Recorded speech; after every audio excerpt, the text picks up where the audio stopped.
Muito obrigado por escolher o Ministério de Vídeo e Áudio do Templo Batista Maranata. Depois de ouvir esta mensagem, visite o nosso site www.tbm.org.br. Nossa igreja oferece discipulado cristão, instituto bíblico e muitas oportunidades para o seu crescimento espiritual. Que Deus o abençoe. Maranata, ora vem, Senhor Jesus.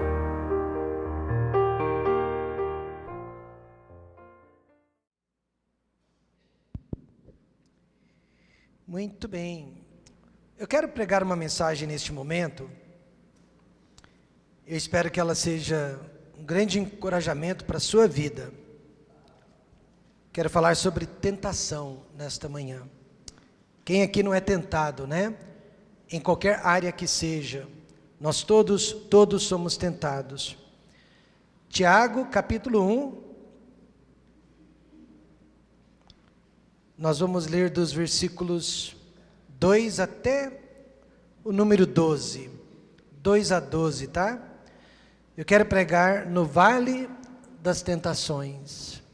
Talvez você esteja passando por este vale nesta manhã, e a palavra de Deus vai lhe ajudar, e vai lhe mostrar como sair deste vale impecavelmente, sem maiores danos. Nos coloquemos em pé, Tiago 1, a partir do versículo 2.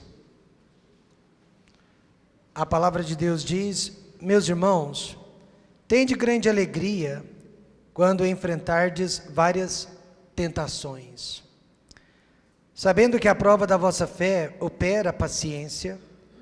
Tenha, porém, a paciência a sua obra perfeita, para que sejais perfeitos e completos, sem faltar em coisa alguma. E se algum de vós tem falta de sabedoria, peça a Deus, que a todos dá liberalmente, e o não lance em rosto, e ser-lhe-á dada. Peça, porém, com fé, em nada duvidando, porque o que duvida é semelhante à onda do mar, que é levada pelo vento e lançada de uma para outra parte. Não pense tal homem, que receberá do Senhor alguma coisa. O homem de ânimo dobre é inconstante em todos os seus caminhos, mas glorie-se o irmão abatido na sua exaltação, e o rico em seu abatimento, porque ele passará como a flor da erva.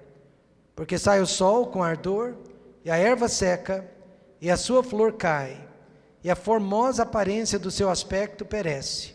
Assim se murchará também o rico em seus caminhos. Bem-aventurado o homem que suporta a tentação, porque quando for provado, receberá a coroa da vida, a qual o Senhor tem prometido aos que o amam.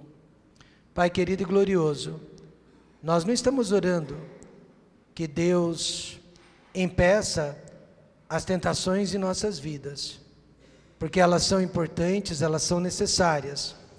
Mas, ó Pai, nós estamos pedindo que Deus nos dê vitória durante a tentação, que Deus nos ensine a enfrentarmos a tentação e que saiamos dela vitoriosos para a glória de Deus. No nome de Jesus, amém. Podem se assentar. Nós todos possuímos 3 inimigos em comum: Satanás, o mundo e a nossa própria carne. E desses 3, eu sempre digo para a igreja, a nossa carne é o pior. O apóstolo Paulo disse, em Romanos 7, 18 a 19, porque eu sei que em mim, isto é, na minha carne, não habita bem algum. E com efeito o querer está em mim, mas não consigo realizar o bem, porque não faço o bem que quero, mas o mal que não quero, esse faço. Se o apóstolo Paulo, cheio do Espírito Santo, inspirado por Deus nos seus escritos, era um homem que vivia sob o pecado, lidando com o pecado, com a natureza pecaminosa, 24 horas por dia, eu e você também estamos lidando com o pecado 24 horas por dia. E por esta razão, não deveríamos jamais brincar com o pecado, mas fugir dos locais, das pessoas e das situações que estimulam o pecado em nossas vidas. Em Mateus capítulo 4, Jesus foi tentado pessoalmente, individualmente, pela própria pessoa do diabo. E todas as vezes que ele foi tentado, ele fugiu, ele escapou, ele obteve vitória, usando a palavra de Deus. Mas eu quero que você saiba, Jesus não foi tentado através da carne, porque ele não possuía uma natureza pecaminosa, como eu e você possuímos. Mas ele foi tentado através do intelecto, através do raciocínio. O diabo tentou persuadi-lo através da lógica, mas não conseguiu, porque Jesus respondeu a todas as tentações através das promessas da palavra de Deus. Na primeira vez, Jesus respondeu para o diabo: está escrito, nem só de pão viverá o homem, mas de toda palavra que sai da boca de Deus. Quando que eu e você precisamos saber que está escrito, que nem só de pão viverá o homem, mas de toda palavra que procede da boca de Deus? Quando nós estamos sendo tentados a abandonarmos a casa de Deus, quando nós estamos sendo tentados a virar as costas para o povo de Deus e esquecer esta comunhão, e esquecer esta convivência elaborada e idealizada por Deus, para o nosso bem e para a nossa proteção espiritual. Toda vez que somos tentados a abandonarmos a casa de Deus e nos sentimos enfraquecidos para com a casa de Deus, nós precisamos nos lembrar que está escrito, que nem só de pão viverá o homem, mas de toda palavra que procede da boca de Deus. Na segunda tentação, Jesus também respondeu: está escrito, não tentarás o Senhor teu Deus. Exatamente o que eu e você precisamos ouvir quando estamos nos colocando em situação de perigo, ambientes e pessoas que provocam o pecado em nossas vidas. Alcoólatra, por muitos anos, o novo convertido decidiu que ele jamais iria beber, jamais iria colocar uma gota de álcool na boca, nem socialmente, muito menos passar em frente a um bar. Ele disse: eu abandonei o vício, pastor, mas eu sei que o vício não me abandonou. Em outras palavras, eu não vou medir forças com o pecado. E na terceira tentação, Jesus respondeu: ao Senhor teu Deus adorarás e só a Ele servirás. E exatamente o que eu e você precisamos ouvir quando nós estamos amando o pecado que praticamos mais que a Deus. Porque quando nós amamos um pecado, nós estamos servindo aquele pecado e deixando de servir a Deus. E nesta manhã, Deus não é mais importante apenas que pai, mãe, filhos. Deus é mais importante que o pecado que praticamos. E assim, como Jesus derrotou a tentação através das promessas infalíveis da palavra de Deus, nós podemos derrotá-la também. O importante é saber nesta manhã que a tentação é comum a todos os homens, ela é comum a todas as pessoas, mas em 1 Coríntios 10, 13, nós temos uma promessa preciosa da parte de Deus: não veio sobre vós tentação, senão humana, mas fiel é Deus, que não vos deixará tentar acima do que podeis, antes com a tentação dará também um escape, para que a possais suportar. Os monastérios surgiram com a intenção de banir a tentação e o pecado, de uma vez por todas, na vida dos homens de Deus. Por isso os monges se isolaram em lugares distantes, longínquos, apenas entre eles. Eles se isolaram da sociedade, dos grandes centros, mas nunca conseguiram se isolar da própria natureza, do próprio eu, da própria carne deles. E por isso dentro dos monastérios, eles também brigavam, eles também praticavam pecados de fornicação, porque nunca conseguiram se isolar deles mesmos. Meus irmãos, é impossível vencer qualquer tipo de tentação sem a ajuda de Deus. É impossível viver a vida cristã sem a ajuda do Espírito Santo. Por isso nós vamos ver o que o livro de Tiago nos ensina sobre as várias tentações pelas quais nós passamos durante a vida. Hoje de manhã nós vamos ver a definição de tentação. Afinal de contas, o que é tentação?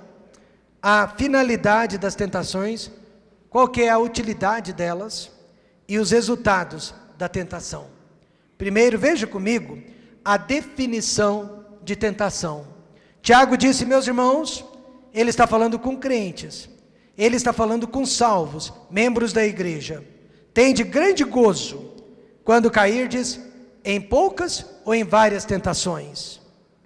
Várias tentações significa que existe mais que uma, mais de um tipo. Na verdade, Tiago separa, classifica as tentações de caráter emocional e as de caráter carnal e espiritual. Então, nesta manhã, todos nós estamos sendo submetidos a vários tipos de tentação, mas alguns na área emocional, na área mental e outros na área espiritual ou carnal. Mas são tentações. Em primeiro lugar, Deus permite tentações emocionais. Meus irmãos, tem de grande gozo.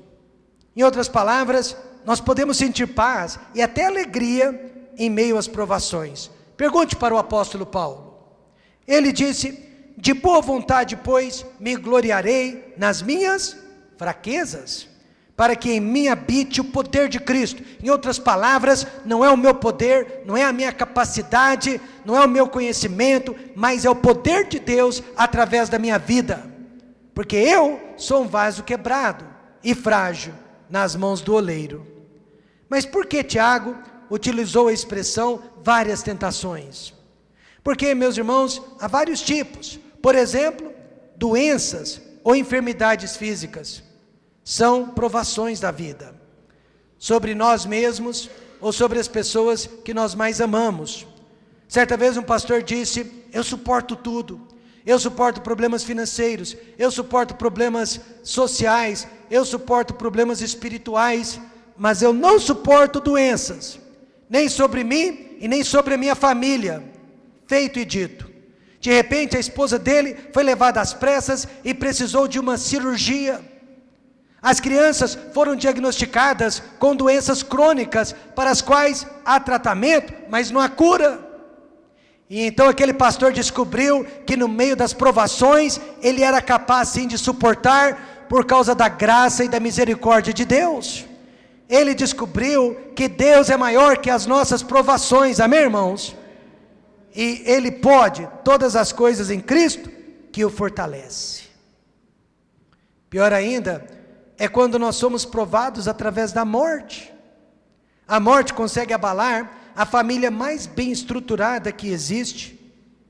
Lembro que ao perder o seu filho, Dona Nancy, esposa do pastor Jaime, ela disse que era como perder um pedaço de si mesma, e que aquele pedaço sempre iria fazer falta, durante toda a sua vida, sempre iria deixar um vazio dentro do seu coração.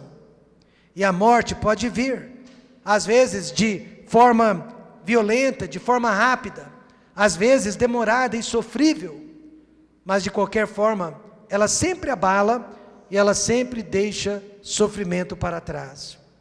E há uma única esperança diante da morte, e ela foi deixada por Jesus Cristo mesmo. Ele disse, eu sou a ressurreição e a vida, quem crê em mim, ainda que esteja morto, viverá. Em outras palavras, a morte não é o nosso fim, ela é o nosso começo. E um dia nós, filhos de Deus, estaremos novamente reunidos, juntos e ao lado dele. Quando não é uma doença, morte que nos separa, problemas financeiros ou materiais. E esses problemas são causados por causa de um salário baixo. O brasileiro nos últimos anos perdeu muito o seu poder aquisitivo. Ou por causa do desemprego, mais de 13 milhões e meio de pessoas desempregadas. Por causa de uma falência. Mas, irmãos, na maioria das vezes, por causa de decisões erradas da nossa parte também.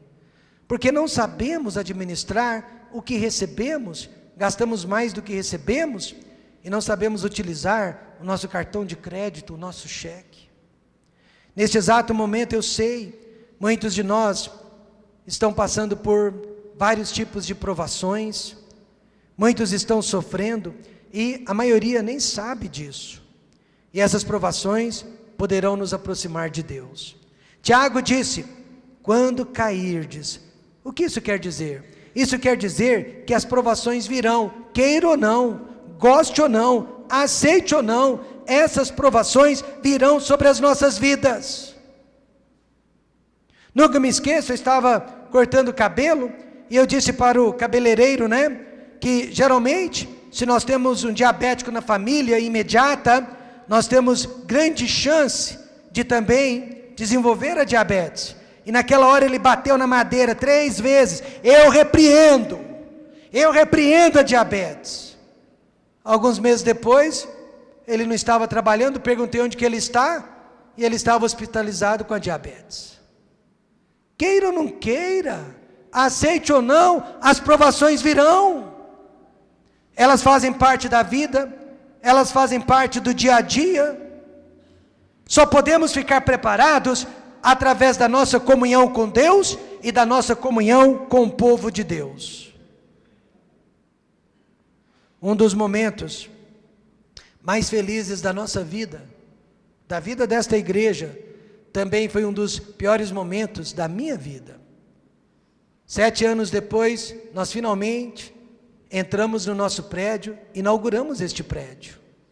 Havia naquele final de semana da inauguração, no mínimo, 500 ou mais pessoas aqui nesta igreja. 500 ou mais pessoas. E nós tínhamos um convidado de fora.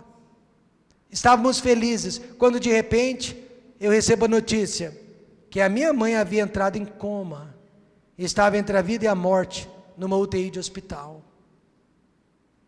Tivemos que sair daqui domingo de manhã, deixando a igreja para trás, e fomos para Ribeirão Preto, na esperança de ainda encontrá-la com vida. Mas chegando lá domingo à noite, ela já havia partido. Eu fui para o funeral da minha mãe, e além de participar do funeral, eu tive que pregar naquele funeral. Mas para minha surpresa, vários irmãos desta igreja viajaram a noite inteira e amanheceram lá em Ribeirão Preto para participarem do culto fúnebre da minha mãe e para nos dar conforto, para nos dar esperança. O que eu quero dizer com isso, irmãos? Eu sei que as provações vão vir, mas quando elas chegarem, eu quero estar bem próximo de Deus e eu quero estar bem próximo com a minha igreja, amém, irmãos? Porque é dela que virá o meu conforto. É dela que virá o meu consolo. Mas não há nada que eu possa fazer, as provações virão. Mas a Bíblia diz: aquele que habita no esconderijo do Altíssimo, à sombra do Onipotente, descansará. A Bíblia diz: porque a sua ira dura só um momento, no seu favor está a vida, o choro pode durar uma noite, mas a alegria vem pela manhã, amém, irmãos? As provações virão, e nessas horas precisamos estar bem próximos de Deus e dos filhos de Deus. Em segundo lugar, Tiago também fala sobre as tentações carnais, e ele diz: ninguém sendo tentado diga de Deus sou tentado. Já imaginou Deus me tentando a cometer adultério? Já pensou Deus me tentando a roubar, defraudar as pessoas? Já pensou Deus me tentando a mentir? Porque Deus não pode ser tentado pelo mal e a ninguém tenta. Então o que são as tentações carnais? Preste atenção. O emprego de meios sutis, com aparência de bons e certos, mas com a finalidade de estimular, incentivar e levar o Filho de Deus ao pecado. Eu vou repetir, porque essa definição é importante. Tentações carnais, o que vem a ser isso? Emprego de meios sutis, com aparência de bons e certos, mas com a finalidade de estimular, incentivar, levar os filhos de Deus ao pecado. Um líder batista, um dos maiores líderes batistas nos Estados Unidos, foi aconselhado pelo seu médico a tomar apenas um pouquinho de vinho para ajudá-lo nos problemas digestivos que ele tinha. Aconselhado pelo médico, ele resolveu então fazer uso do vinho. E de repente ele se tornou um alcoólatra inveterado, perdeu a família, perdeu o ministério, perdeu a influência, perdeu tudo que ele havia conquistado através de muitos e muitos anos. Alguns homens colocam a culpa de seus pecados em Deus, alguns homens colocam a culpa de seus pecados em outras pessoas, como Adão fez, quando caiu em pecado. Ele disse: a mulher que me deste, a mulher que o Senhor me deu. Em outras palavras, a culpa não é minha, a culpa é sua, e a culpa é desta mulher que o Senhor me deu. Ela me deu da árvore e eu comi. Então, de uma só vez, Adão colocou a culpa em Deus e na mulher. Mas há sim, irmãos, uma lista enorme de culpados por nossas tentações e, consequentemente, por nossos pecados. Veja algumas delas. A nossa própria carne ou natureza. Você e eu pecamos porque nós estamos vendidos sob o pecado. Não há bem algum que habite em nós. Espera aí, pastor, o senhor está dizendo que não há nada de bom em mim? Não há nada de bom na sua natureza. O que há de bom em você, nesta manhã, se chama a nova natureza habitada pelo Espírito Santo de Deus. Segunda razão, Satanás e seus demônios. A Bíblia diz que ele anda ao derredor como leão, bramando, buscando a quem possa tragar. As mulheres e os homens ao nosso redor nos levam ao pecado e o mundo em que vivemos. Certa vez, eu disse para um jovem viciado em drogas, ele não conseguia parar. Ele dizia: pastor, o senhor não entende, esse vício é maldito, é praticamente impossível abandoná-lo. E eu disse para ele: olha, eu acho que eu entendo um pouco, eu também tenho vontade de fazer uma porção de coisas, que se eu fizesse, machucaria a minha esposa, machucaria as minhas filhas, machucaria a minha igreja e principalmente machucaria o meu Deus. E ele arregalou os olhos e disse: sério? O senhor também tem vontade de fazer coisas erradas? E eu disse: e muita vontade, não é pouca não. Então por que o senhor não faz? E eu disse: porque eu amo a minha família, amém, irmãos? Porque eu amo a minha igreja, porque eu tenho temor de Deus e porque eu amo a Deus. E a única razão que eu e você vamos vencer o pecado é porque nós amamos a Deus mais do que ao pecado. Mas nós amamos o pecado, não sejamos falsos. Nós amamos o pecado, por isso a dificuldade de vencê-lo é tão grande. E além do significado de tentação, Tiago agora nos ensina sobre a finalidade das provações.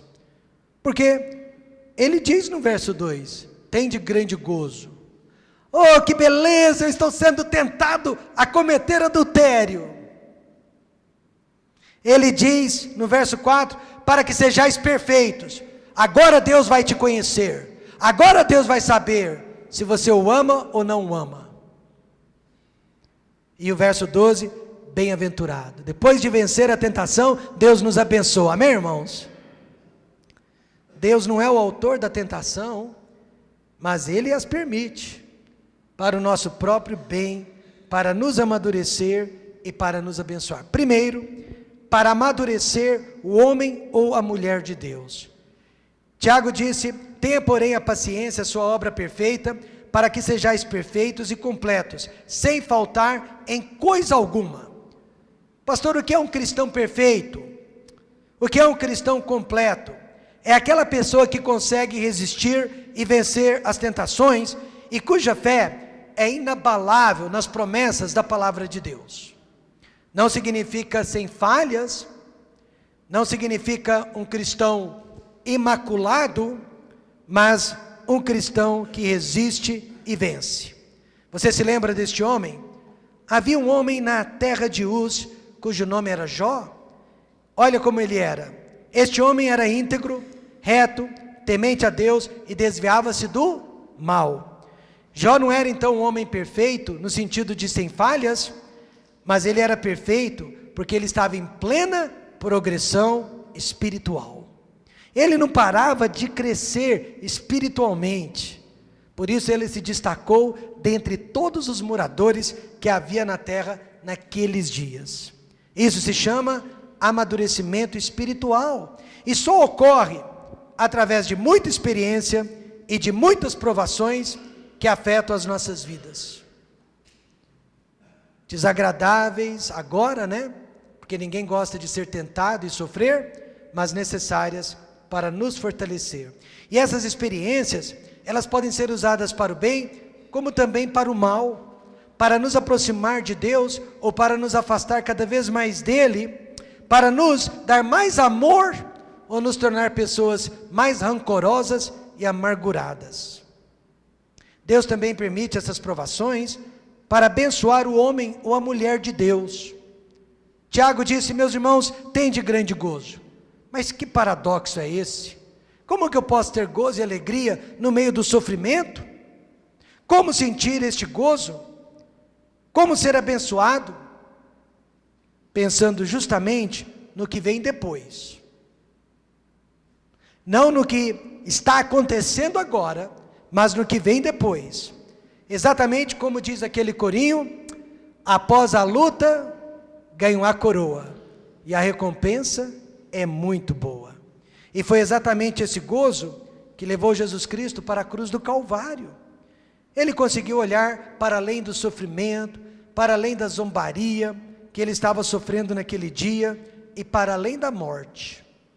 Ele não era masoquista, mas ele acreditou nas promessas infalíveis da palavra de Deus. Veja Hebreus 12:2.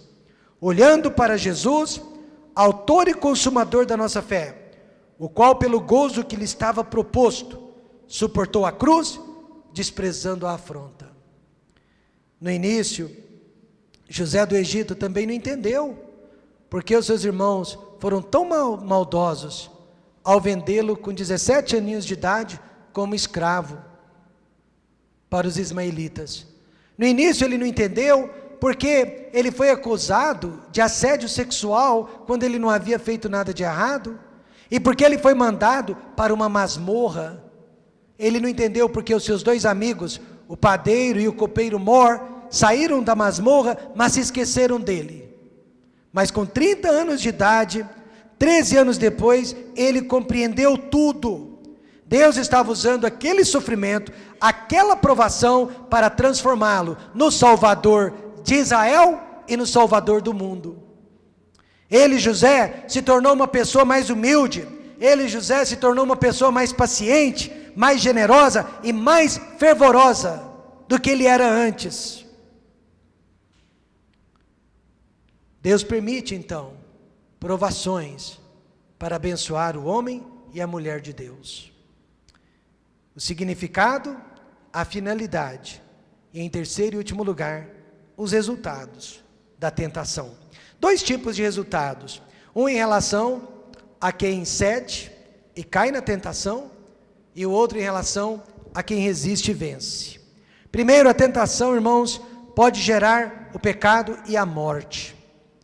No versículo 15, Tiago diz: depois, havendo a concupiscência concebido, dá à luz o pecado, e o pecado, sendo consumado, gera a morte. Mas o que vem a ser pecado? De acordo com a palavra de Deus, 1 João 3, versículo 4, diz que pecado é quando transgredimos a lei de Deus. Pecado também é chamado de iniquidade. Sempre que eu e você ferimos a lei de Deus, nós estamos praticando o pecado. Ou seja, nós estamos errando o alvo que Deus havia estipulado para nós. Cuidado, homens também estipulam alvos, mas o alvo que eu quero alcançar é o alvo de Deus. O pecado é quando eu estou deixando de alcançar o alvo de Deus para a minha vida. Alguém sabiamente disse que o diabo é um verdadeiro artista. Ele pinta o pecado atrativo de várias cores, mas nunca mostra o final do caminho para os seus clientes. A mitologia grega conta a história do navegador Ulisses. Ulisses queria ouvir o cântico das sereias. Mas diz a lenda que todo homem que ouvisse aquele cântico, todo homem que prestasse atenção àquela música, se lançava ao mar e morria. Ulisses então mandou os seus marinheiros amarrá-lo com cordas novas, cordas fortes e grossas, para que ele pudesse ficar de ouvidos abertos, ouvir a canção das sereias, mas sem se jogar ao mar. Na mitologia, deu certo. Ulisses conseguiu, mas na vida real, nós não conseguimos. O pecado sempre será mais forte, mais poderoso que qualquer um de nós. Por isso Jesus disse, o espírito na verdade está pronto, mas a carne é fraca. Por esta razão, não podemos esperar para depois. Porém, o mais rápido possível, abandonar o pecado em nossas vidas, porque amanhã poderá ser tarde demais. Durante os meses de chuva, uma pequena cidade, um vilarejo na Índia, ficou inundado pelas águas.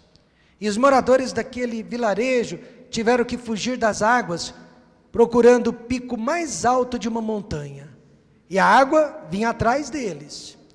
Mas eles tinham certeza que lá no pico da montanha, eles estariam a salvos. De repente, eles observaram um tigre. Tigres são muito comuns naquela área. E um desses tigres também estava nadando em direção a eles, procurando fugir das águas. Tigres matam pessoas, atacam pessoas. Mas aquele tigre estava com muito medo e ficou ali perto das pessoas, sem lhes fazer mal. Porém, um soldado inglês, conhecendo a natureza do tigre, mirou a arma na cabeça daquele tigre e o matou de pronto. E os nativos ficaram tristes com o soldado e perguntaram, por que você matou o tigre? Ele não estava nos atacando. E o soldado disse, não estava atacando agora, porque ele também estava com medo da chuva, mas daqui a pouco ele iria começar a pular em cima de todos vocês. E assim é o pecado em nossas vidas, pode não estar atacando agora, pode não estar ameaçando agora, mas quando menos esperamos, ele ataca, ele destrói, ele causa dor e traz sofrimento. Por isso, a oração do Pai Nosso, e não nos induza à tentação, mas livra-nos do mal. E segundo, a tentação pode gerar a vitória e a glória de Deus. Não erreis, meus amados irmãos, ou seja, não pequeis, para que possamos receber as mais expressivas bênçãos da parte de Deus. Salvação é de graça, mas muitas bênçãos de Deus estão condicionadas à nossa vida de obediência. Quando decidiu escrever as suas 99 teses doutrinárias, Martinho Lutero foi perseguido, ameaçado de morte. E ele entrou numa depressão profunda. Esta depressão foi causada. E ele não queria comer mais, não conseguia dormir mais. Tornou-se uma pessoa tão depressiva, tão apática. A esposa, cansada de ver o marido derrotado, um dia entrou no escritório do marido vestida de luto. Ela estava todinha de preto. E ele olhou para a esposa vestida de luto e perguntou, por que você está vestida de luto? Quem morreu? E ela disse, Deus morreu. Por isso eu estou vestida de preto. Ele respondeu, que tolice, mulher. Deus não morre, Deus está vivo, Deus é todo poderoso. E ela disse, se é verdade que Deus é vivo, que Deus é todo poderoso, então saia dessa depressão e venha viver a vida que Deus lhe deu. E foi depois disso que Martinho Lutero resolveu traduzir dos originais a palavra de Deus para o alemão. Foi um dos períodos mais produtivos da vida dele. Sabe por quê? Porque Deus está vivo. E quando nós conseguimos vencer as tentações, nós provamos o nosso amor para com Deus e Deus, consequentemente, abençoa as nossas vidas. Veja o que a palavra de Deus diz. Mas graças a Deus que nos dá a vitória por nosso Senhor Jesus Cristo. Sujeitai-vos, pois, a Deus, resisti ao diabo e ele fugirá de vós. Todos nós aqui nesta manhã somos tentados. todos nós somos provados, carnal ou emocionalmente. Mas essas provas podem nos amadurecer e podem nos abençoar. E, terminando, se somos sempre derrotados, o pecado gera a morte, a dor e a tristeza. Mas se somos vencedores, seremos recompensados por Deus. Você e eu não temos opção. Provações vêm, provações virão, e a nossa única esperança é amar a Deus mais que o nosso pecado. Pai querido, olhando para o rosto dos irmãos,